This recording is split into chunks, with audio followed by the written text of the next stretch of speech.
What up? It's your boy T-Burn Reaction. Today's the Makeup from Wrestling Wednesday. Now we didn't seen debuts that was made in the worst way possible.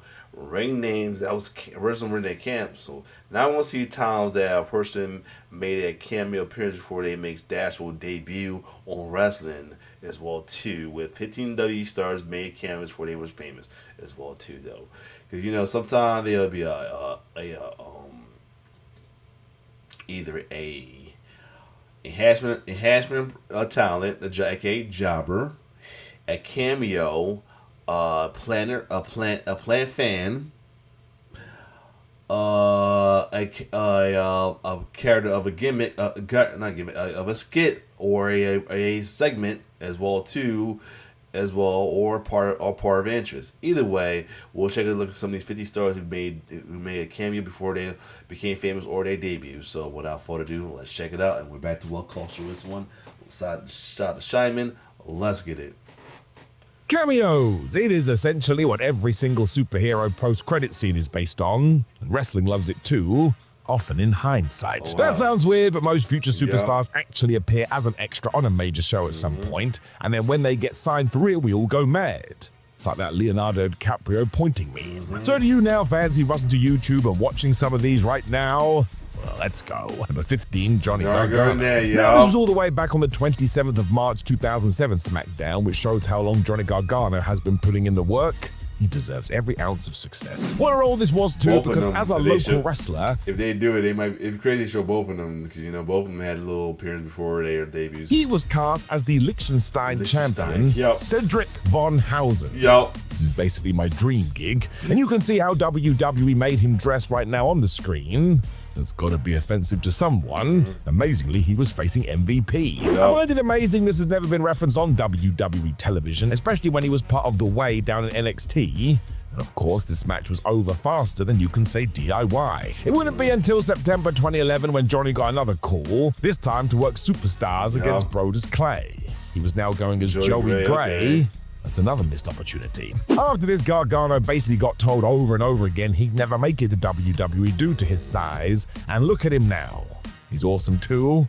Goes to show, never stop believing. Number 14, Sol Ruka. This one is so good we should be talking about it more. Cast your mind back to WrestleMania 39 though. Do you remember the match that was sponsored by Cinnamon Toast Crunch? It is absolutely ridiculous, as is their mascot, but guess who was inside? That's right, Sol Ruka. Amazing. All the power to her as well, because she threw herself into this so much and just agreed to all the mad things that was asked of it. That earned her backstage brownie points. Once again. Man, that's why she was double champion for a minute, being the speed champion and currently North American champion. Or now she's only the North American champion, but nice. And this is the best story. Also, let's face it, in a modern day wrestling world, everything has been done, except for maybe being inside. She's got one of the best women's finisher in NXT right now, for sure. I had a cereal box at WrestleMania.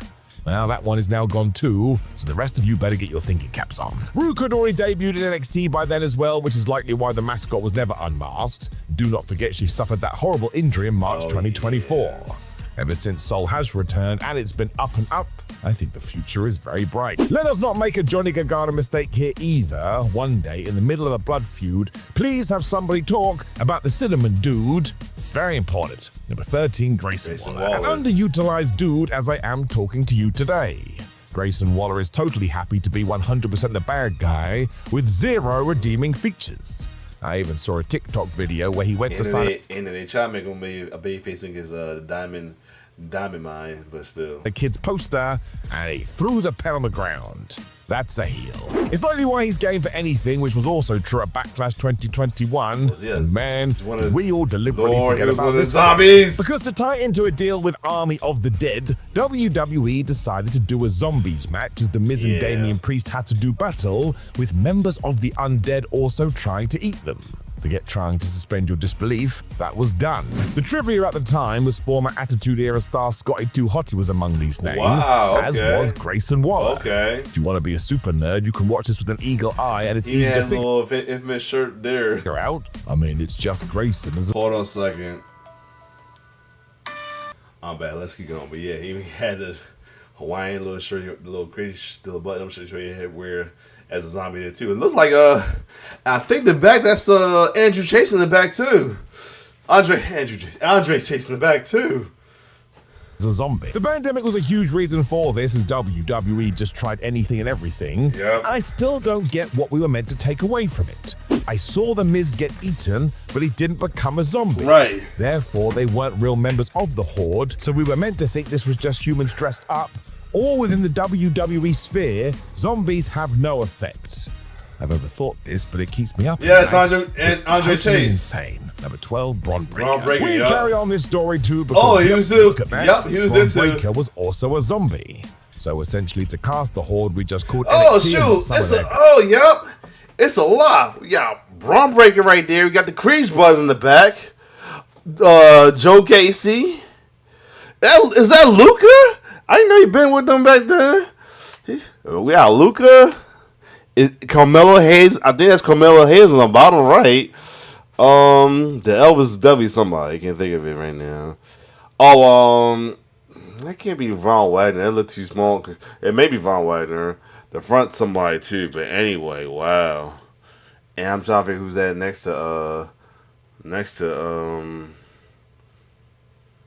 the one next to him looks familiar. I can't think of him. Keeping my finger on it right now. And that's Yoshi. Oh, it's not Yoshi. Ike Manjira. That's definitely Ike Manjira. If y'all can name the others, like the one next to Braun, the one, and the one in the Elvis suit, and the one under them. That's the one I can't think of right now. Other than and the one behind next between Grayson and Joe Gacy. Wow. But anyway, let's keep going. Guys, the reason Breaker caused a little bit of a fuss is because it felt like we hadn't gone as hard with his makeup. Well, yeah. Looked like a zombie that was but I know we late to the party. So it wasn't Andre Chase I saw. I thought I saw Andre Chase. Hold up. I thought I saw Andre Chase. That's not in this picture. I thought I saw Andre Chase. Unless he's not in the picture. This picture part. Oh, yeah, it's right. He's in the bottom. There you go. He's in the bottom. Okay, that's what I thought.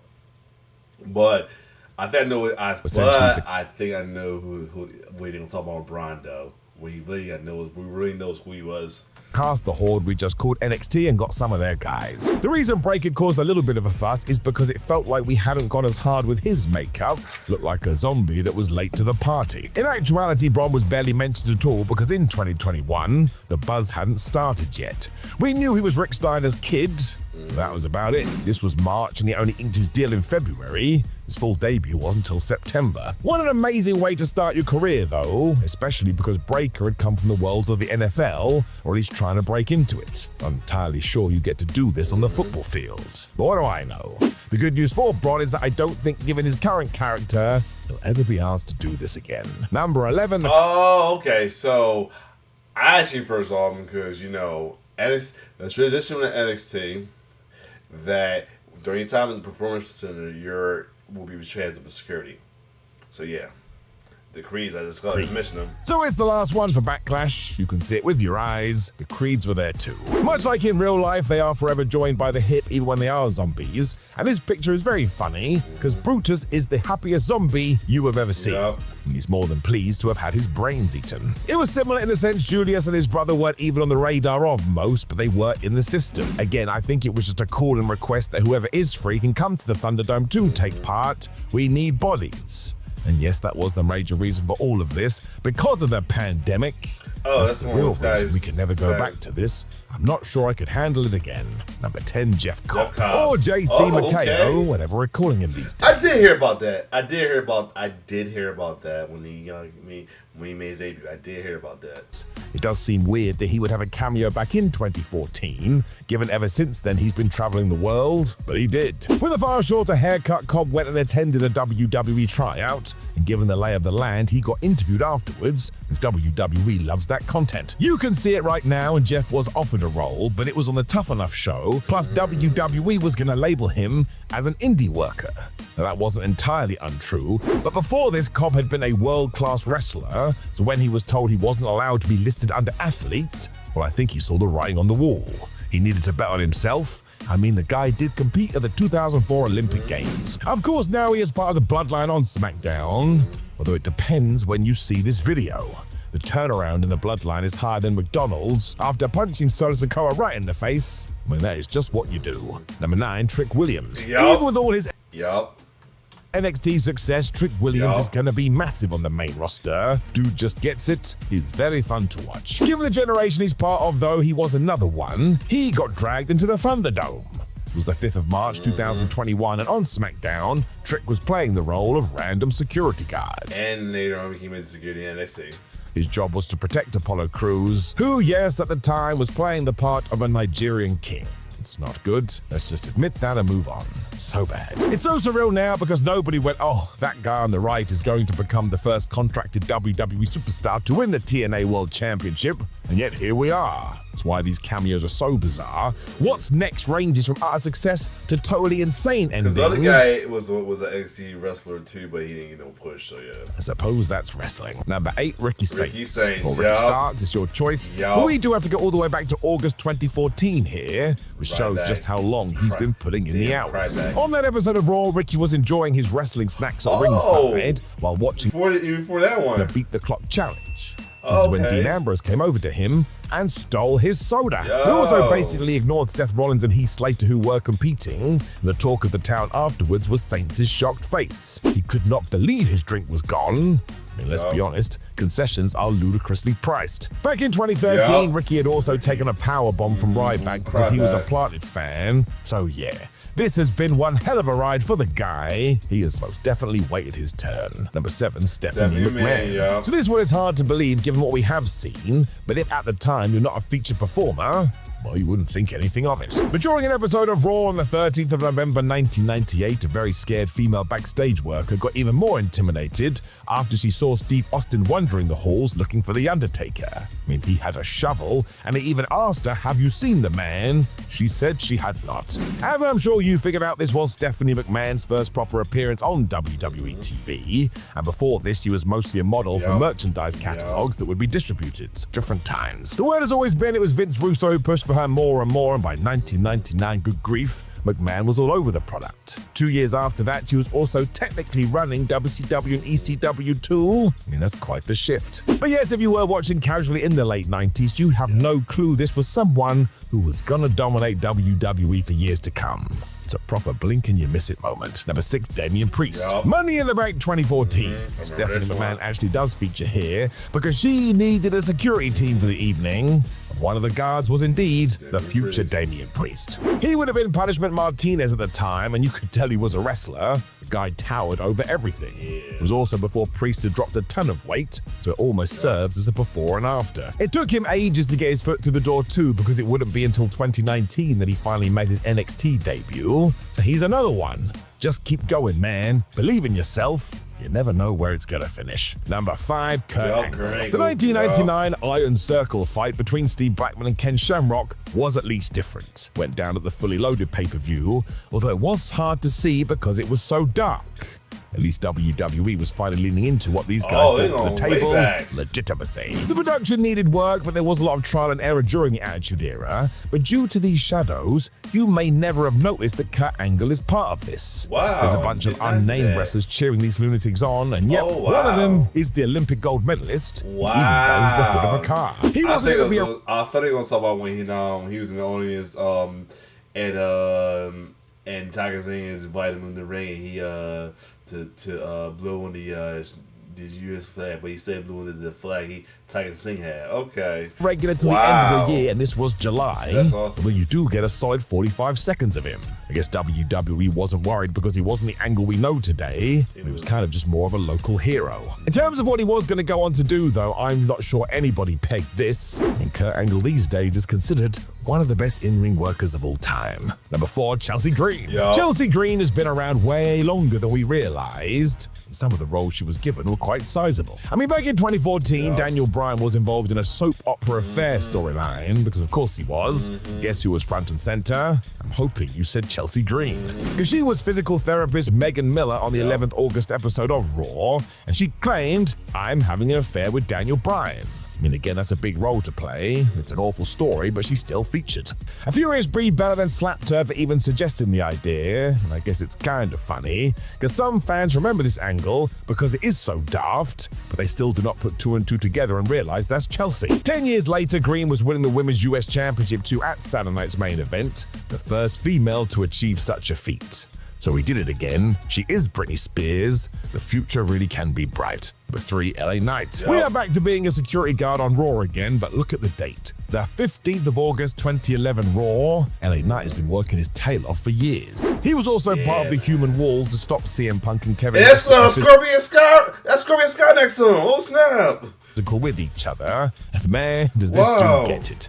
When Punk is cutting a promo, he sees the camera is right there, and he simply pops his head around Punk's shoulder so he can be seen. That's smart. Knight also gets loads of screen time because CM went off on this night and spoke for ages. He also can't be the worst person to learn from. From here, LA would scratch and claw his way to the main roster proper, and I think that's a reason fans love him so. He just gave his all to this, and he made it. It's quite the inspiration. Number 2, Randy Orton. So don't get it wrong. WWE knew they had something with Randy Orton instantly. His whole family had been part of the industry, and look at him. 6'5", built, good smile. The company loved this. For a while, these were the only type of people they were hiring. You had to tick the boxes. He would debut properly in April 2002, but 2 years before this, when the Attitude Era was still a thing, WWE aired a vignette featuring the APA and the Dudleys. It was September 2000, and the figure of Doug Basham was there too, but as it was located in a local bar, where we have a couple of regulars, which just so happened to be Doug and Randy. They're just having a drink and a good time. Didn't last long. Bradshaw and there's Rob Conway behind him. Wow, it's crazy.